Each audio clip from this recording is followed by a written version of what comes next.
traditional people have a hold of a truth that we set aside some thousands of years ago.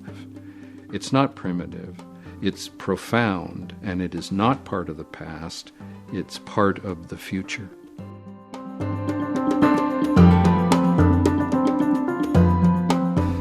Welcome to Sacred Land Speaks, where we open the audio archives of the Sacred Land Film Project and revisit the interview clips we left on the cutting room floor over 40 years of filmmaking. I'm your host, Toby McLeod. Today we bring you part one of my 2011 interview with the award-winning author and my good friend, Barry Lopez.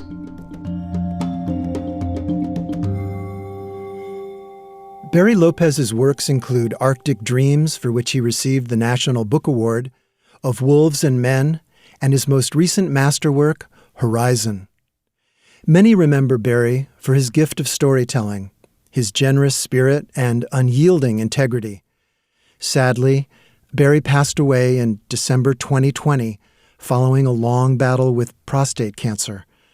For me personally, his death has left a void of immense grief, as Barry was both a mentor and a lifelong friend. Looking back, I realize we bonded as storytellers, trying to make sense of both the astounding beauty of the world and the scale of human destruction. We wrestled with the task of authentic storytelling and a sense of responsibility to the people who entrusted us with their stories and to the natural world.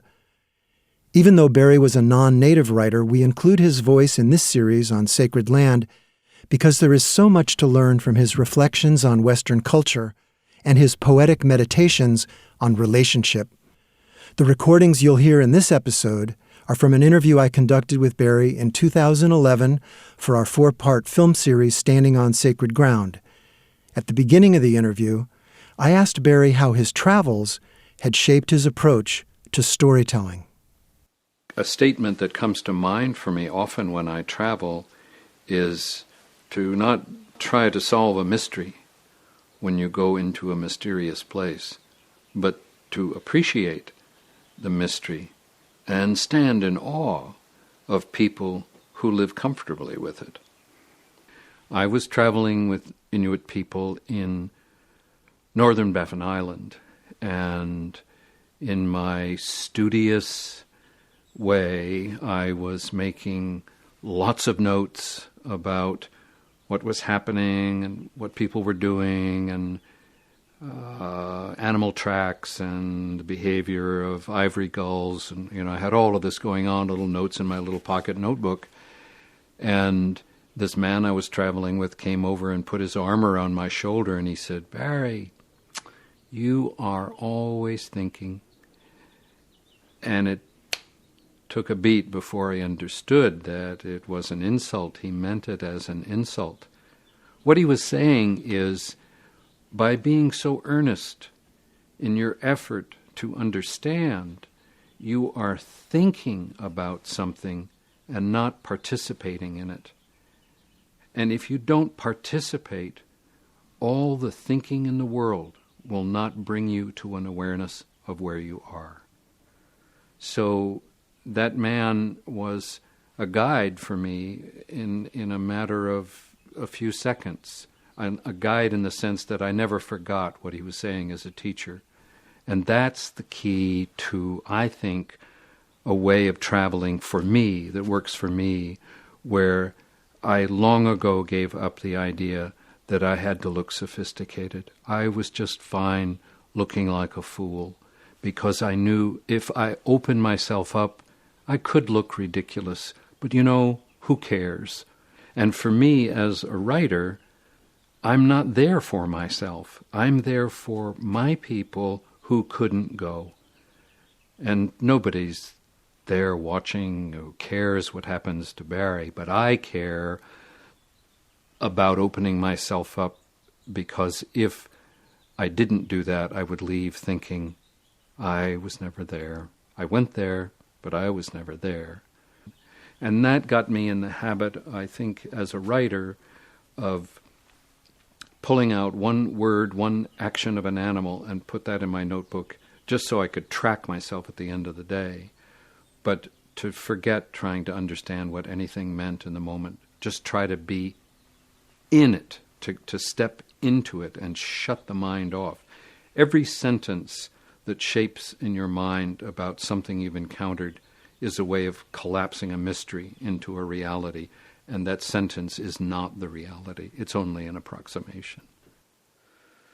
So I think what I have had reinforced in me by trying to become vulnerable to a situation is pay attention. That's the first rule of everything. Listen, don't talk. Wait, be patient. Don't force anything. And don't ever look at the watch. Which I guess is the same thing as being patient. But it's amazing how people can travel with guidebooks and a whole suitcase full of paraphernalia to explain something before you've seen it, or to just cut off the process of who are you, the back and forth you have with the stranger, with the different world. I remember a time in the Brooks Range in Alaska. I spent a lot of time watching wolves with Nunamiut Eskimo people. And in the middle of this days-long exercise, I thought to myself, what would these men do if they came to my place? How would they behave in the mystery that is the Cascade Mountains in Oregon? And I said to this man, Jesse Alcock, I said, if you came to my place, what would you do?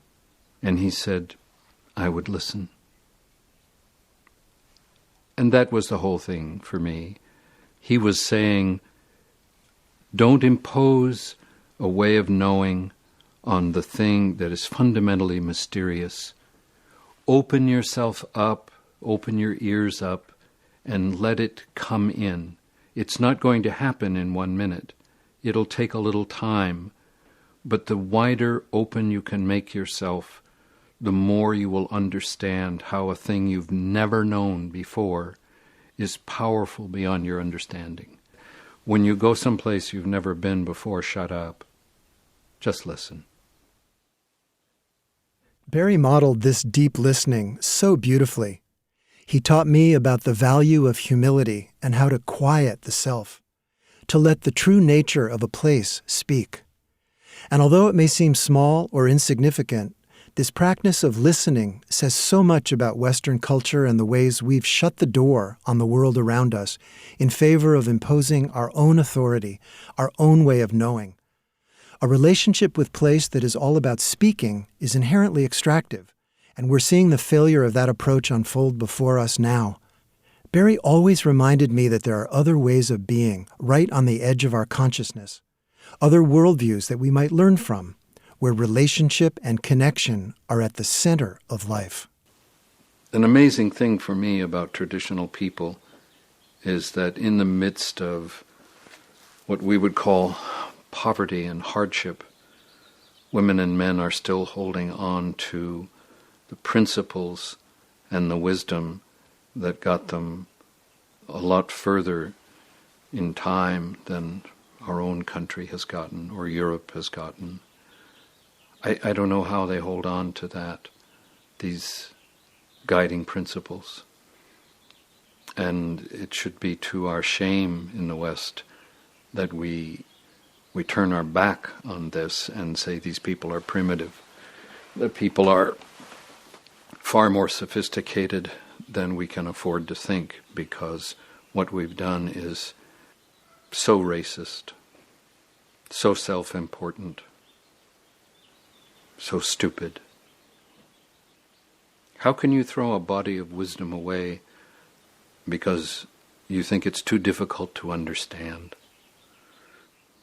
And when you travel around the world and you meet these cultures who've never heard of each other, and they're saying similar things, how could you feel any sense but shame that you have been part of a system that has overpowered people who don't have weapons as sophisticated as yours, governments as nefarious as yours? economies as brutal and pitiless as our economy is, you'd have to say that you are not an educated person if you took up that position.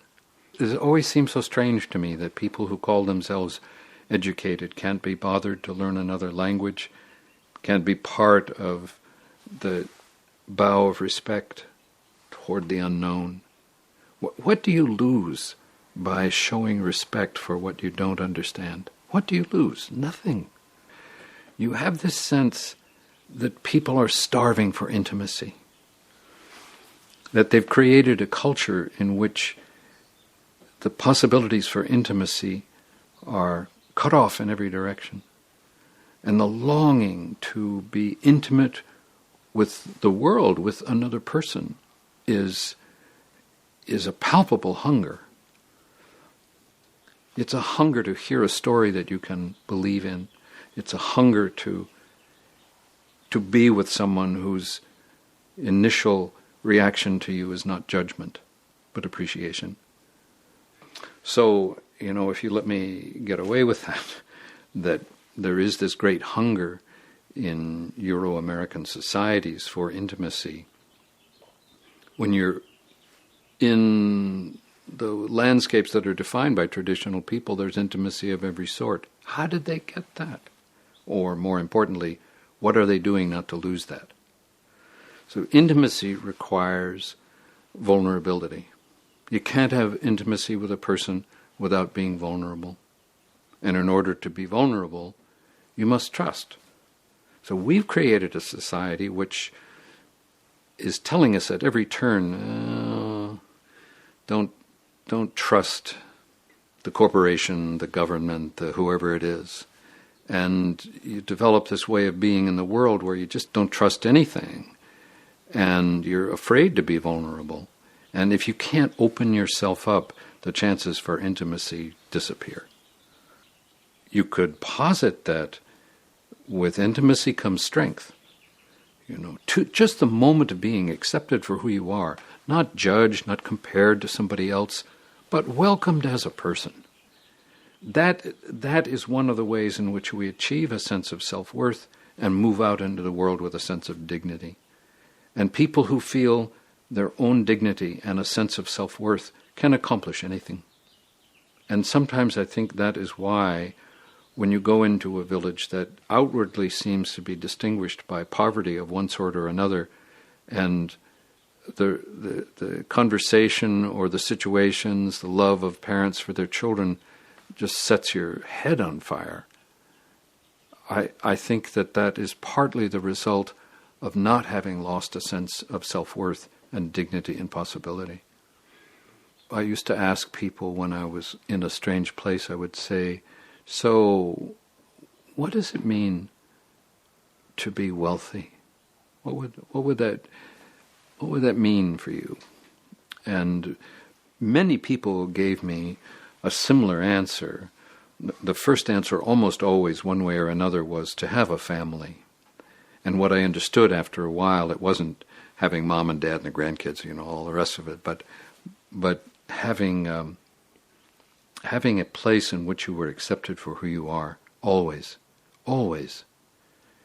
A woman said to me one time in a village, she asked me why I was sad, and I said, I think I'm homesick. And she said, do you know that your home misses you? And when she said that, I saw for the first time my reciprocal relationship with my place. Yes, I know the birds at my place. Yes, I know the trees and the plants and how the soil feels underneath my feet. Yes, I know the smells of these different things. Yes, I know the sonic landscape of my place. But it had not occurred to me that my place knew me, and that when I wasn't there, it was saying, where are you? Where are you? And that's the moment in which I understood why so many traditional people, when you ask them to characterize our culture, say, lonely.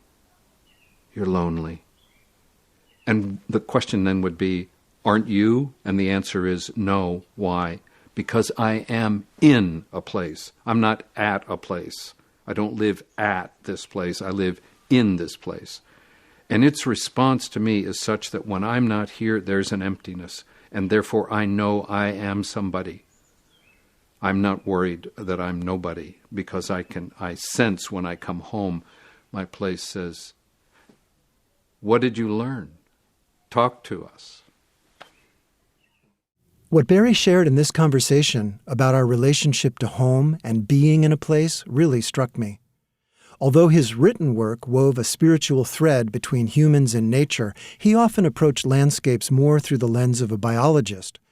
And I remember Barry was hesitant to speak on the notion of sacred land, fearing the tendency of our culture to fracture the sacred into strict binaries.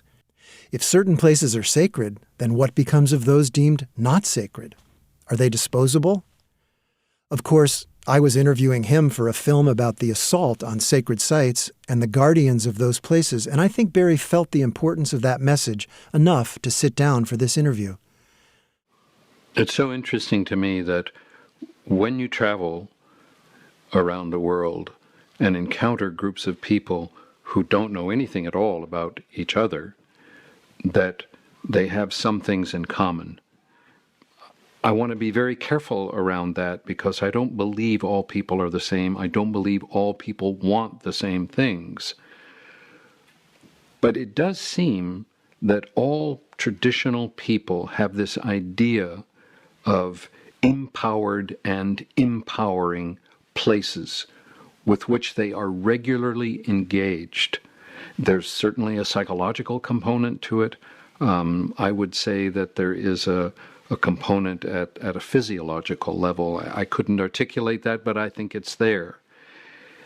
When you talk about enduring cultures that have been around not for 100 or 300 or 500 years, but for thousands of years, and you see in each of these cultures a common element, a ceremonialized, ritualized, profound relationship with certain places, and we know that there is conversation between those places and those peoples, and we know that those peoples go to tremendous lengths to protect the sacred nature. So by that I mean no profane word, no profane act, no insult occurs within the bounds of the sacred place. I love this notion of empowered and empowering places, how in 4 words Barry could capture the reciprocity that is knitted into people's relationships with places of immense natural power. There is an ongoing conversation playing out between place-based people and their sacred lands, from which both draw a sense of empowerment and connection. Our modern culture completely discounts and suppresses this form of intimacy, instead focusing on the physical elements of land or the natural world. I think it's difficult to talk to a Western audience about a sacrosanct place different from other places and have it understood the way traditional people, in my view, understand it. We're not really talking about something like a national park, a kind of iconic scenery, a big waterfall or imposing mountains or vast deserts. What we're talking about with sacred lands is a place of intense relationships, not the landscape as separate from the people who live there, but as a place so fully integrated with the people who live there that to separate it causes shock. You know who you are because you are in contact with this place. When you separate, psychologically, you don't know who you are. It's as though you've been thrown off centrifugally into space. You have no points of attachment. It's terrifying to be out there. It's not exactly like a church.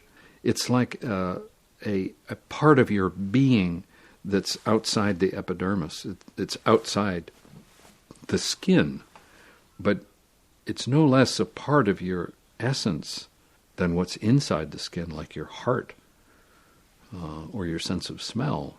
It's a place that raises the level of awareness about the mystery and power and possibility and joy that is present in life to a degree that almost can't be fully appreciated without fainting. So when you talk about sacred lands, you're talking as much as anything about the maintenance of a set of relationships, and that marriage, which is essential to life, is played out in art, it's played out in dance and ceremony, and it prompts you to think in Western terms of a trustworthy pattern for you to use when you have questions about how you should behave, what you should do, how do you take care of this issue. Your relationships with a sacred place are a guide to everything that goes on in your life, spiritually, psychologically, physiologically. Rather than a set of relationships, dominant culture sees land as resource, something to be exploited, managed, and owned. This value system isn't just woven into the political and economic fabric of daily life, but lives within our very beings. And so it can be difficult to untangle from this culture of domination and repattern different ways of relating to land and to one another. Many people, myself and Barry included, often wrestle with the question, where did we as a culture go wrong? We gave up in Euro-American culture. We gave up, I think, and then began to disparage and destroy the places that our ancestors held sacred because they were a reminder about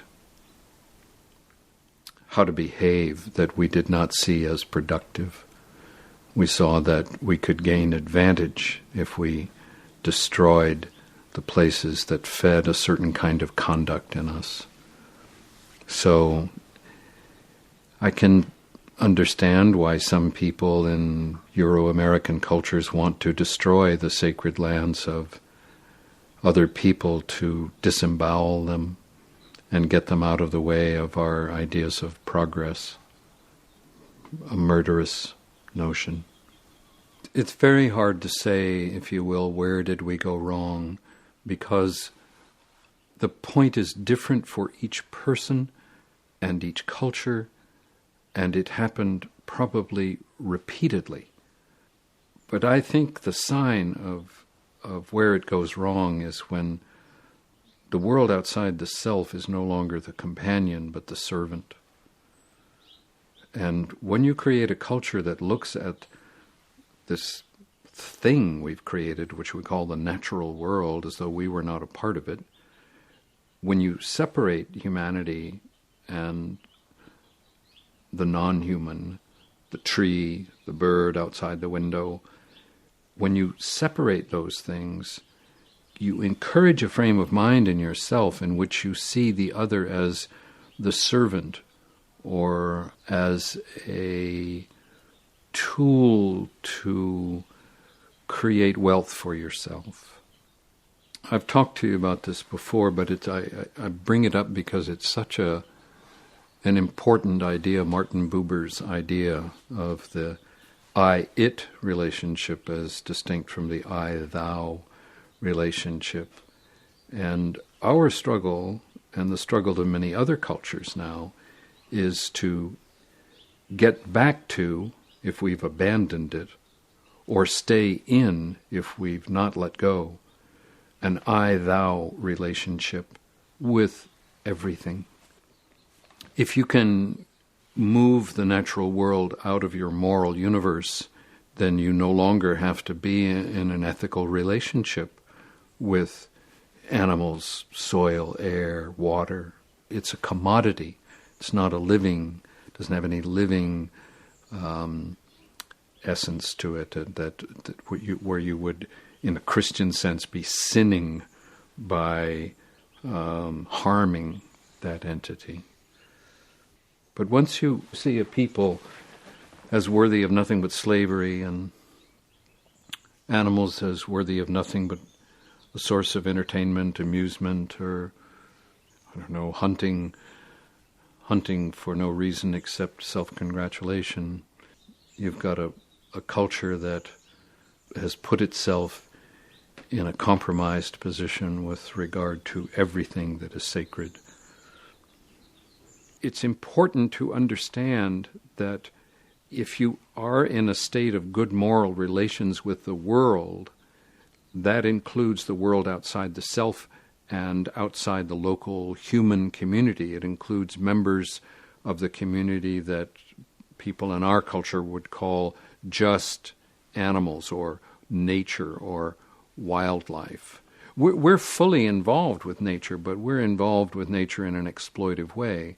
Nature for us is a servant or a warehouse of natural resources that we use to increase the level of material wealth that we're comfortable with. You could not do that and not feel shame if you were in good relations with the place where you live or where you exist. I think that trying to understand the relationship between a particular group of people and what they identify as sacred land is a way of understanding a much larger problem, and that is the answer to this question: what is our moral relationship, or to put it another way, what is our ethical relationship to the world outside ourselves? When you go a long way down a bad road and you realize that you've made a turn somewhere back there that's not going to end well, you either have to turn around and go back down that road or ask a local resident if there is a parallel road and some kind of shortcut to get you on a different path. And that's what we're doing now, I think. We're going to traditional people and saying, we've noticed that a difference between your culture, which at a distance we admire, and our own culture, which is troubling to us, is that you have maintained a set of relationships with your places that we haven't.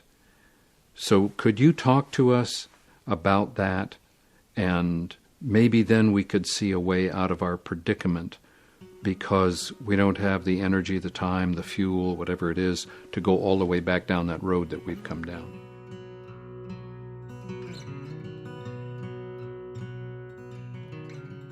For me, Barry's words awaken the need for healing on a massive scale, with the places we call home, with the first peoples of the land, and with one another. This is by no means easy ground to navigate, but it is the work that's being demanded of each of us in this moment of cultural and ecological breakdown. We need models of reconciliation with integrity. We need leaders who bow down in humility, and teachers who can help us rediscover different ways of being in the world. And as we turn to tribal leaders, elders, community activists, and others who have held on to their sacred traditions for guidance, we must ask, how can we reestablish an ethical relationship with the earth without perpetuating a culture of extraction? People are terrified of being alone. And I think the attractiveness that's there in the modern world between a group of people from a technologically sophisticated culture like ours, there is a sense, a loosely defined sense, that traditional people have a hold of a truth that we set aside some thousands of years ago, and in this moment are realizing we've gotten ourselves into trouble by doing that. So people want to go and apprentice in some way to traditional people to see if they can discover what it is that's missing in their lives. Sometimes it's sad that people are encouraged to believe that this is something you can accomplish overnight, or on a trip somewhere and then you'll come back and you'll be a different person. It can't happen like that. But what can happen, and I think is the value of people in highly sophisticated, technologically speaking, cultures like ours, is by putting yourself in a place of respectful observation, in a chair, a seat that is provided for you, not that you take, but is provided for you, and is often provided for you insofar as you show respect for what it is that you're witnessing. If you can take that step, the greatest thing probably that can happen for you in the moment is the rediscovery in your own culture of the things that you have abandoned. You cannot go and become part of another long-lived culture. But we're not that far from Magdalenian phase Cro-Magnon practice. And in that practice, in the place we now call Europe, are the roots of our ceremony, our shamanistic guidance, our size of social organization and governance, self-governance, that are the keys for us. So for me, I often think that if I travel with another group of people, it's not because I want to be like them. It's because of the things that as a human being I admire in the way they conduct themselves in the world. I want that for my people. And I know it is in my own people. And I want my people to rediscover that. To not steal something from somebody else, or to come as an invader or a false friend, but to come and say, I threw something away, and I am so full of grief and loneliness. Could you show me these few dance steps, and then I'll remember, and I'll go home, and I will go in the memory of my own people, and I'll discover the thing. But could you give me a hint? Could you give me a reminder? And then say, thank you, and do whatever you can after that to make sure that those people with no weapons, no backbreaking economy to intimidate others, to make sure that they're taken care of. I think that the obligation when somebody gives you something of the sacred so that you can recover your own sacred tradition creates an obligation to take care of the person who hung on to their tradition, to a human tradition, through every kind of miserable experience, from genocide to marginalization of a dozen different sorts. And that, to me, is the bonding that's taking place now between men and women in vastly different cultures, saying, nobody has possession exclusively of what it is to lead a dignified, ethical, graceful life, but we can remind each other about the different ways to do it. And if we can just do that much, then we'll make these people whom we call the enemy, the figurative Visigoths of modern life, we'll make them irrelevant. They will have no ground to stand on, because we will be in possession of our own sense of dignity and self-worth, and that forms an insurmountable wall for those people that want to destroy us, whether it's us in our culture or small groups of traditional people isolated in villages where they don't have any protection. What Barry shares here is so profound. We hold the tools of our own transformation and the creativity to shape a different future. And as Indigenous people have been saying for millennia, the protection of sacred land and cultural traditions is central to the movement for justice.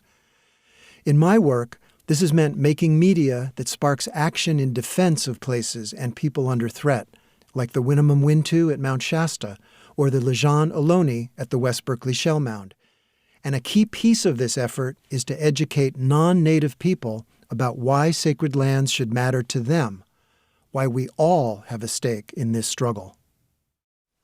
We know that all over the world, traditional people go to extraordinary lengths to maintain the conversation that they carry on as a culture with the place that empowers them, from which they draw a sense of composure, of spiritual and psychological composure.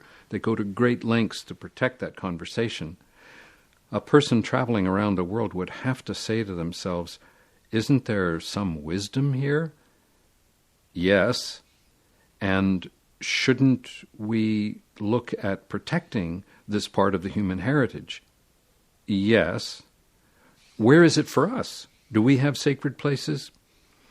As individuals, we probably do, but we have more historical places, or places of vast and staggering scenery, like Yosemite or something like that. But we don't have sacred places in the same way that traditional people have sacred places, where ritualized, formal conversation that's distinguished by a speaker and a listener and a listener and a speaker that may go on for days. We don't have that. So we're trying to take care of places that have profound meaning for a group of people. And it's a modern courtesy, because of the way complicated modern life works, that you and I, for whom that place is not sacred, mesmerizing maybe, and transfixing, oh my gosh, we say when we enter a place like that, we can, but we also might miss it. But we know that it's sacred to a group of people, and a modern courtesy demands that we say, what can we do here so that you don't die?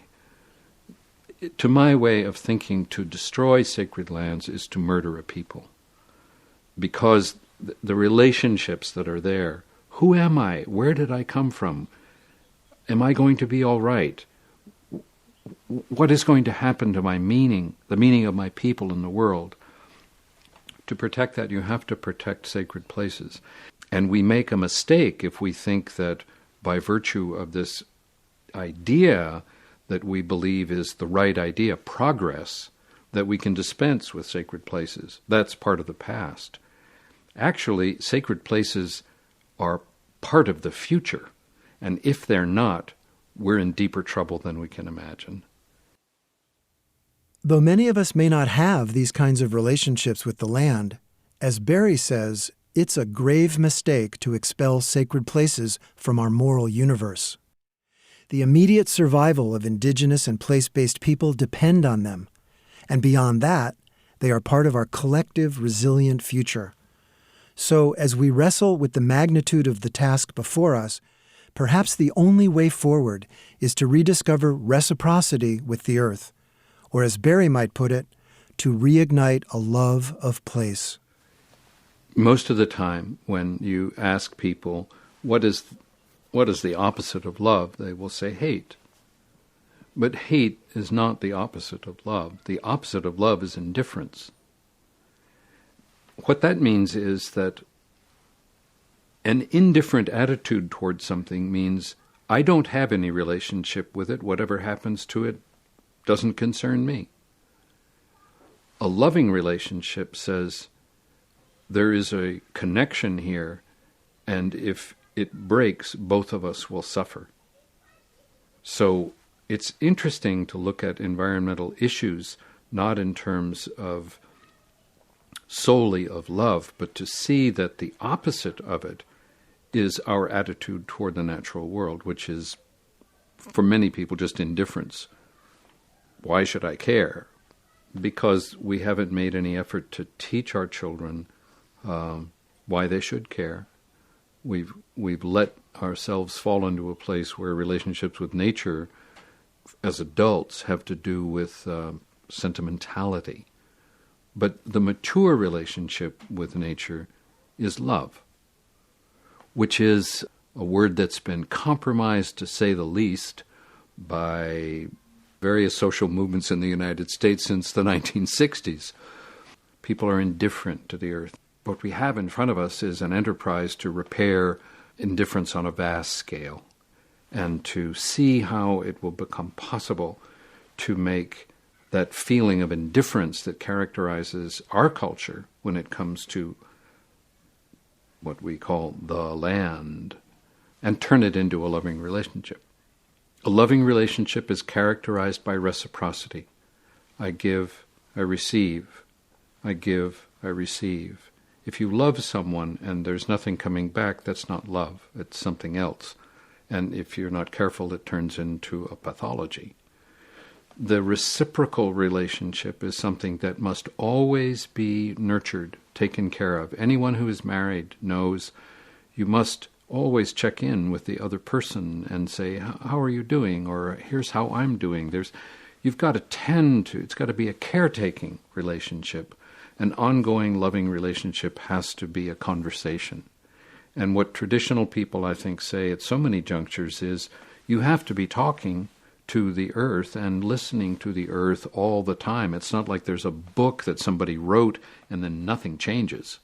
There are lots of things that are changing that are part of natural cycles. And when these natural cycles come into play in such a way that they become visible to us, that's a good time to have another conversation with the earth about what's going on, what are you feeling, how am I feeling? Just to have a conversation, something that goes back and forth. So to remain in a loving relationship with the earth means keep that conversation going. And in times like we're living in, we've got to have a lot of conversation in a listening place, a place where the earth is really listening to you.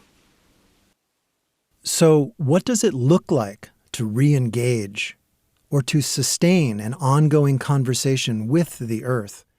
As Barry suggests, the first step might simply be showing up, asking a question, and taking the time to truly listen. There is a kind of prescription for each of us as individuals to discover what is the topic of this conversation. If the conversation is things are bad, how can we make them better? If that's what the conversation is, most of us have to discover what is that conversation when it comes to me and myself and the world that I live in. So many of us have been led down the path of the virtual reality that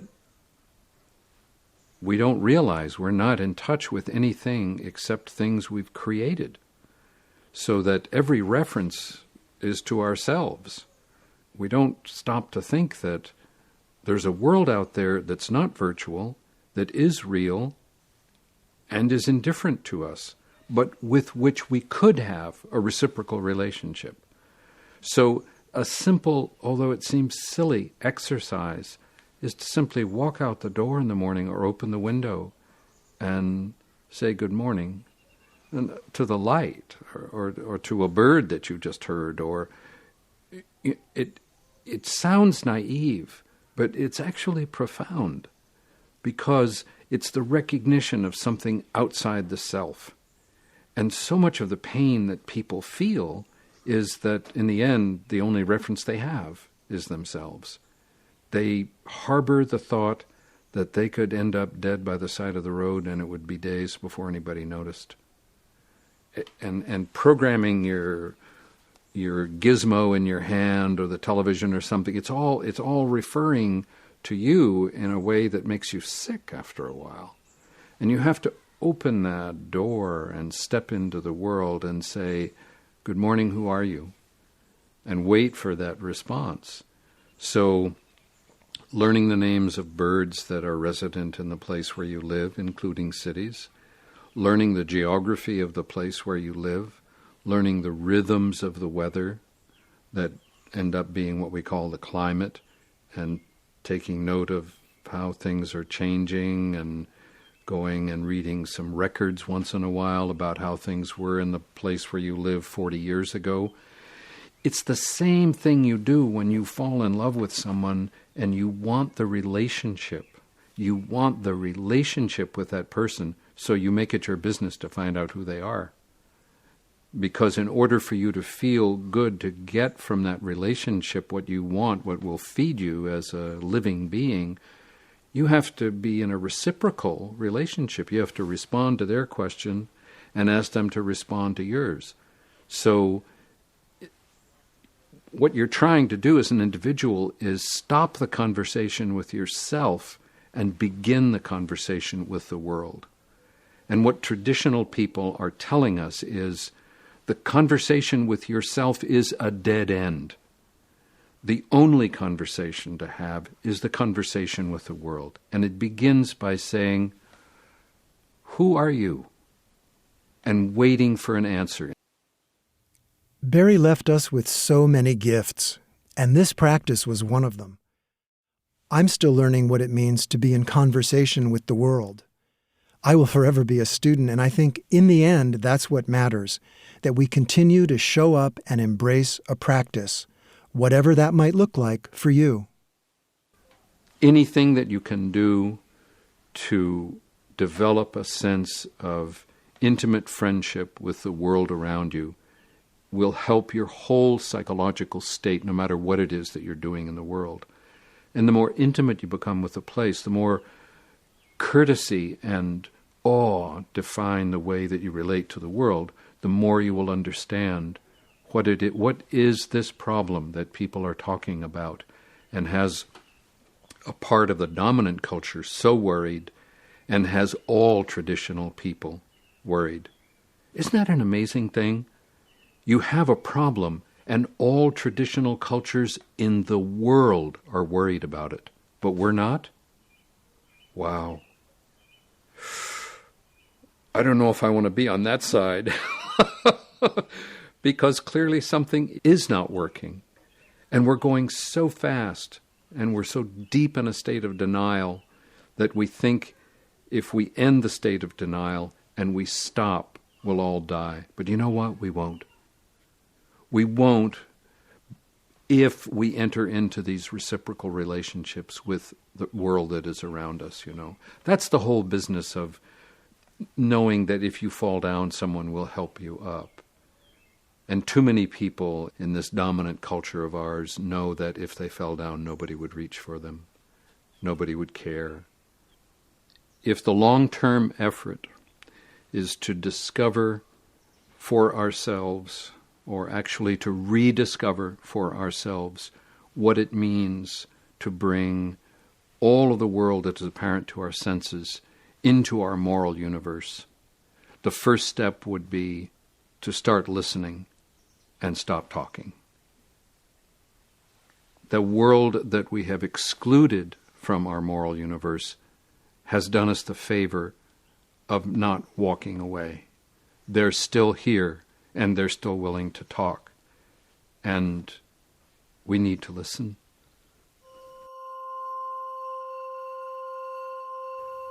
At age 74, in the midst of his battle with cancer, Barry finished what would be his final masterpiece, Horizon. I had the good fortune of doing one last interview with Barry for Earth Island Journal over the phone in the summer of 2019. We had originally set out to talk about the book, but our conversation quickly spilled over into the other corners of his amazing mind, grappling with human nature and the paradoxes of leading an ethical life. For me, this conversation reflected the arc of Barry's career and his ever-deepening sense of the profound fragility of life. A man looking back on his relationships and the art he had created. In so many ways, the interview captured his essence, warm, humble, and though a celebrated master in his field, always committed to listening. This last story you'll hear is from that phone call. I don't know if I ever told you this, but all of the time that I was writing Horizon, I'd get to places where I just, fell down in failure, thinking, how can somebody like you actually write this book? You don't have the skill, you don't have the intelligence, you don't have the experience. And I'd get up from my desk in that room, and I'd go down to the river and stand there because the space was open, where the water is. I'd stand right at the edge of the water and try to I would put myself in a prayerful way. And I would say almost inevitably, I would focus on the bottom of the river and see beaver sticks there, sticks that have been stripped of their bark. They might be, a 16th of an inch through the tip of a branch, or they might be 4 inches through and 2 feet long, massive, heavy objects. And I know there are beaver living in the bank in front of the house, in the north bank. And in my mind, the sign of fresh beaver sticks there in the water was a sign that the beaver were saying, just keep going. Just keep going. They're not going to commiserate with you. They're just saying, we're telling you, please just keep going. And so I would take those sticks up to my room, and eventually there were hundreds of beaver sticks in that room where I was writing. And in that manuscript, the hand-edited manuscript, sits now in the guest house. It's on a chair wrapped in a beaver pelt with the last 2 beaver sticks I found on the day I was finished, lying side by side where the pelt folds over the manuscript. Oh. Now, no one, I think, you've been through this, know enough about it to understand, but there it is, some white person trying to learn a different way and taking advantage of the way the imagination moves without regard to anthropomorphization. And when the work was finished, I could not find a way to put that in the acknowledgement sections. I don't know. If I'd been more deft, I would have understood how to set it up, because it's very difficult to get white people to read that kind of statement and not be cynical about it or sentimental about it. To be able to say, I didn't write this book when I couldn't go any further. Beaver wrote the book. Barry's story about beaver has stuck with me since that interview. Amid political turmoil and climate chaos, Barry was saying to all of us, don't be distracted. Remember your purpose. Stay in your prayer. I have found a sense of groundedness in the simplicity of his directive. In our last phone call, 2 weeks before he died, Barry asked me to pass a message along to all of our friends, the community of artists and writers who love the earth and strive to protect all that is sacred. He said, just keep doing the work.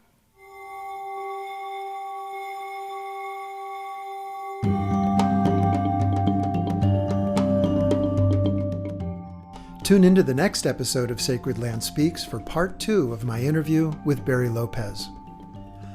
To browse an extended list of Barry's work or read messages from his friends and family in memoriam, you can visit his website at barrylopez.com. If you like what you've heard, please rate and subscribe to Sacred Land Speaks on your favorite podcast app. You can also visit sacredland.org to learn more about our films, resources, and suggested actions you can take to protect sacred places. This episode was produced and written by Hannah Wilton and Toby McLeod, edited by Callie Shanafelt Wong, and recorded by Isaac Butler-Brown at Dirt Studios. Our film interview with Barry was recorded by Andy Black and Dave Wendlinger, along with co-producers Jessica Abbe and Jennifer Huang. Our theme music was composed and performed by Stefan Smith and Charles Johnson. Sacred Land Speaks is brought to you by the Sacred Land Film Project of Earth Island Institute, based in the Lejeune Ohlone territory of Huchiun, otherwise known as Berkeley, California. Thanks for joining us.